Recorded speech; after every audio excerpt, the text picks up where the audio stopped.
We're gonna move on to our next speaker now, Adele. So it's important to remember that despite the kind of range of pathways available, there are also some barriers for young people who are looking to enter green jobs or really any jobs at all. And unemployment rates for 16 to 25-year-olds are almost 3 times higher than for the general population in the UK. And yeah, Adele is going to talk to us about some of her research into the barriers faced by young people in rural and remote areas to finding green jobs, as well as some of the different ways that people overcome this. So Adele's worked in the renewables industry in Orkney over the last decade, including roles as a hydrogen project manager and climate change project officer at the local authority. She's also completed a master's in sustainable rural development, looking at the experience of women and green jobs in rural areas, and she's currently undertaking a PhD looking into the integration and community benefits of the National Highlands Plan. So yeah, welcome Adele, and yeah, thank you so much for being here. That's great, thank you for the introduction there. I think that it's not going to let me share my slides for some reason. I can share them for you, 1 second. But I can just talk through the content anyway. So as Freya mentioned there, yeah, that's grand. Yeah, so I came late to my degree. I worked in kind of local shops here in Orkney. I'm based up in Orkney in the Orkney Islands here, thank you. And it was 2008, I was in my early 20s when I finally decided to undertake my training. So next slide, please. Yeah, so I was, sorry, back one. I was in my early 20s, so it wasn't really the usual career path. I had moved away from the island, tried a university place in the city, and it just wasn't for me. So when we asked that question at the very beginning, what did you want to do when you were older? I had no idea. We didn't do anything to do with sustainability, climate change, really, any of those topics at school. So when I came across the sustainable development degree and I could study it from the islands, it just kind of changed everything, to be honest. So it was really great to have that opportunity. Again, it was a really kind of innovative partnership. The university is a network of colleges that you could travel around the Highlands and Islands and still undertake this kind of tertiary education, which allowed me to make links with industry. And I went on to work with the renewables company, the European Marine Energy Centre, as a data technician, and I gained a whole load of new skills. We talked about transferable skills quite a lot today as well. So I was using all sorts of different streams of data. I learned how to code, use different software packages, and had a really great time working for EMIC there. Throughout my whole learning, so I was committed to staying in a rural location. Comes with a different type of a lifestyle, as you can see in that image there. But throughout that 4 years of doing my undergrad degree, I decided, you know, how could I contribute to making my home a better place for everybody who lives there. Renewables were very much up and coming at that time, and they provided a really great opportunity for communities. And as I mentioned as well, I was able to make links with industry via placements, via project working when I was doing my degree. So when I came out of university and finally graduated, I had some references to put on my CV. So make sure as you go through your course, if you do these things, that you get people connections and you get you know, usable information, as was mentioned by Emma in that first talk as well. So that's really important. I then went on to have a 10-year career in the renewables industry, working for EMIC and working for the local authority as the hydrogen project officer. So we generated green hydrogen, and also as the climate change officer before I undertook the PhD, which I started in January of this year. Just let me get my slides up so I can get my bearings. Good, so if you could do the next slide, Freya. Sorry, it's going to be smooth, this one. So I gained a lot of confidence, I gained a lot of friends and a lasting network. So the people that I studied with went off into green jobs just like I did. And when you end up working in projects or you end up traveling around the place, you have these kind of people that you know that you can draw in on, and the connections build really, really quickly, particularly not even just in the UK. I worked throughout Europe as well, and yeah, you have this really great network that changes over time, but that kind of comes out of all of the stages of employment, basically. And then this inspiration as well. That's, I decided that I wanted to, you know, make the place that I stayed in better, and that renewables is a really, really good way to do that. So we pop on to the next slide. We've covered a couple of these topics already, and Freya mentioned that my master's project was looking at the role of women in the green industry. So I interviewed 10 women across Orkney and the Western Isles as well to find out their experiences, pros, cons, pluses and minuses of working in a green job. And much like myself, that internal motivation to go into a green job was probably the number one motivation to do so. So really, you know, I want a green job, let's go and find a green job.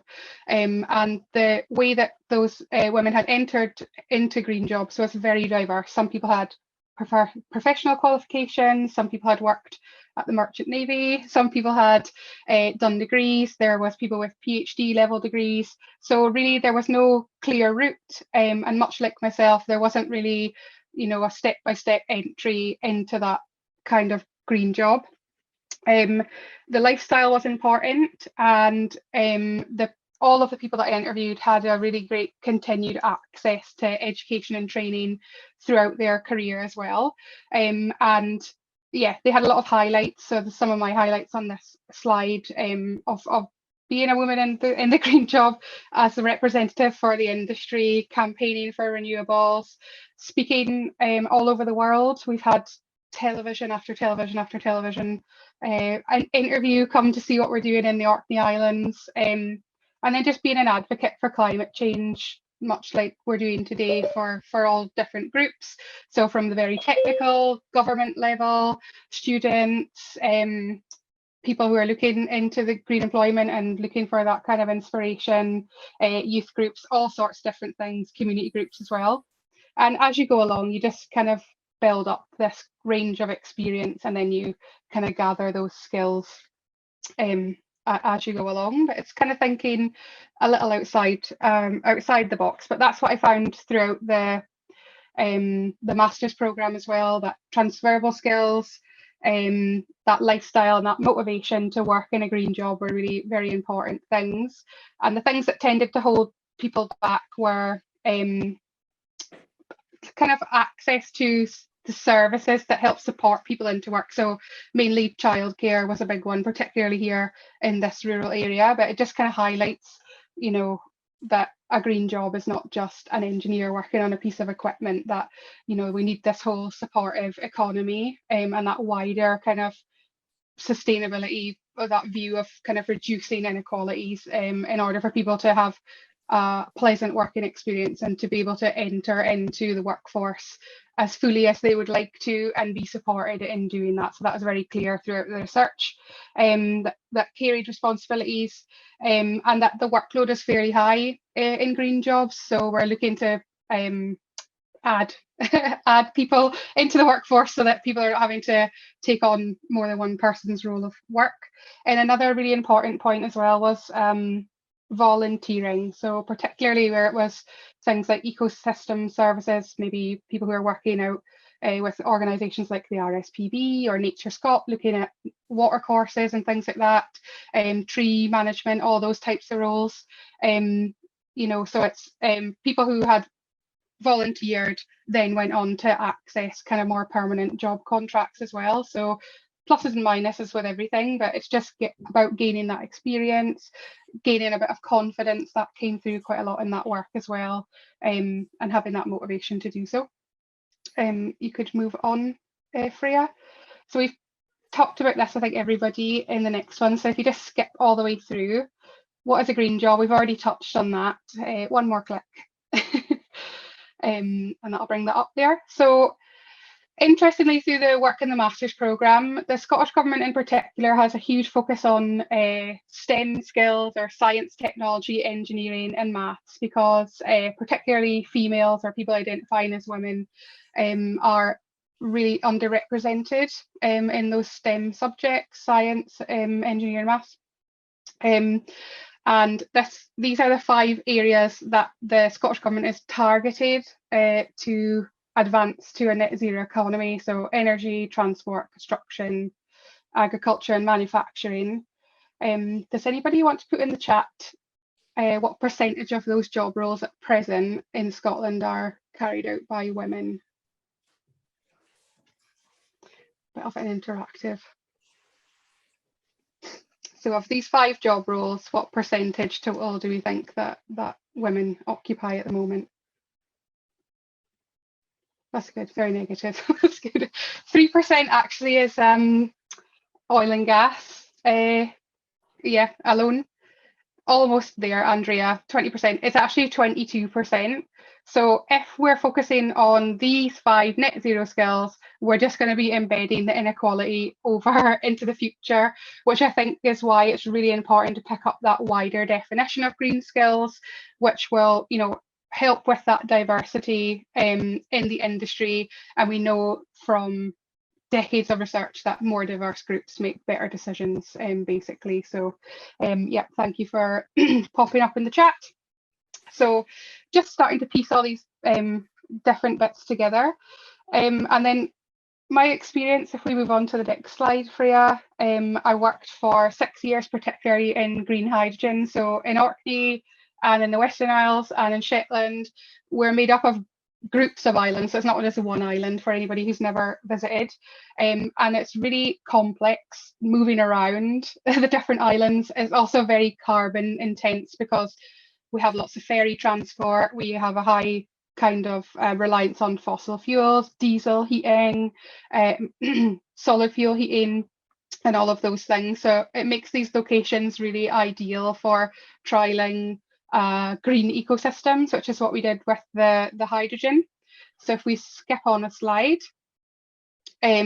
I managed to do a lot of project work here in heat and power and transport, and all of the skills that we've heard mentioned already today were very much integral to these projects getting in off the ground, not just the engineering and the equipment and all that type of servicing, but communications, marketing, administration support, legal, for writing up documents and contracts, and then also from my time working for the local council across the different departments. Climate change covers all of the departments: housing, education, leisure, anything that you can really think of.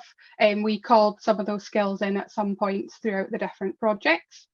And then if we skip forward another slide, when we're looking at maybe academia and what you might learn when you go to uni, I wrote the Orkney Hydrogen Strategy in my time as the hydrogen officer there. So all of those research skills that you learn, how to look up data, all that experience, how you could take your kind of learning from what you learn in the real world, which is in terms of sustainability, what you're really doing. You're looking for that action and not just looking for publications around it, which are important. So then when you have a strategy document, suddenly you have lots of different industries knowing that you're kind of open for green business, and then it creates these kind of new networks, and this kind of makes other local authorities also want to write their own strategies and documents as well. So it just kind of gets that ball rolling, if you like, and just it's just keeping it moving basically.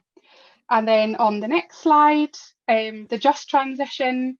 So with the National Islands Plan, it's broadening it out again from climate change. It still includes climate change, but we're including a lot more of the kind of wider sustainability issues, which are the economy, the environment, and the social elements as well of development.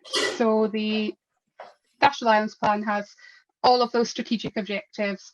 The Scottish Government's looking at putting in funding to the islands, and my role now as a PhD researcher is to look at how effective that implementation has been, And yeah, really kind of moving the just transition forward and including that kind of wider element in there. Just one more slide. Thank you, Freya. And then just a kind of reflective point for you.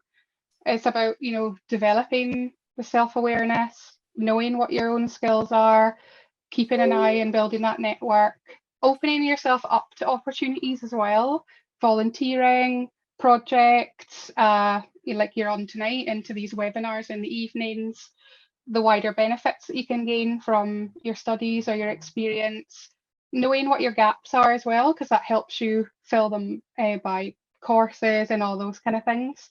And then just really talking about it to anybody who will listen is the last piece of advice. And that is a very quick whistle stop tour around my kind of 1 foot in academia and 1 foot in the industry. But yeah, thank you very much for listening. Yeah, thank you so much for that, Adele. It's really, really interesting to hear about all your research and all the kind of different roles that you've had within the green industry.